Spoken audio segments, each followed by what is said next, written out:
Hello, good day everyone. My name is Renan Vivita Patino, a third-year student currently taking up Bachelor of Secondary Education, major in English at Capital State University, Ponte Vedra campus. So, in these past few days, we've talked about different approaches in literary criticism. We've talked about biographical, historical, constructive, feminist, art, among others. And we also able to apply all of those in stories given in the material. Now, we are going to talk about another type of literary criticism, which is the deconstructive criticism.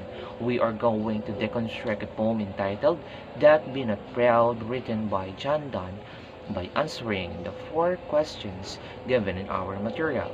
So, without further ado, let's get started. Let's start with the first question. What is the poem supposed to say? The poem talks about or all about death. So the poem wants to inform its reader, wants to educate its readers about its subject, death. Death is something that we can't escape, yet we are afraid to face that reality. But this poem by John Donne wanted to tell us that we should not be afraid of that because it is not something that is mighty and dreadful. According to the poem, it was just a brief sleep that we will all experience soon. The second question is, where does the poem break down? The poem breaks down in a line, and dust with poison, war and sickness dwell, and popular charms can make us sleep as well. Number three, how might it work against the author intentions? So, the poison, war, and sickness, which I have mentioned in earlier, which sometimes causes that contradicts to the point that the author trying to say to his reader that we should not be afraid of, because in reality, in real life, we are afraid of these things to happen. We are afraid to be dead, to die because of war, sickness, or in poison. No one wanted to live through a war or a period of chaos because we all desired unity and peaceful life instead. That's why we have international relations and alliances. Um, for instance, with the war currently happening in Europe, we don't want to experience that thing because aside from the trauma, increased budgeting to our military and subsidy that we are going to provide to our civilians, and the chaotic sounds of the guns and bombs, our lives are also uncertain. We are not sure if we can still see the sunrise tomorrow morning.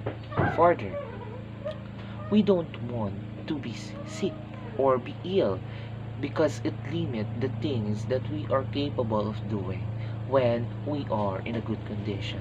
Lastly, we don't want to be poisoned because we are humans and want to die naturally, not by force nor suffering.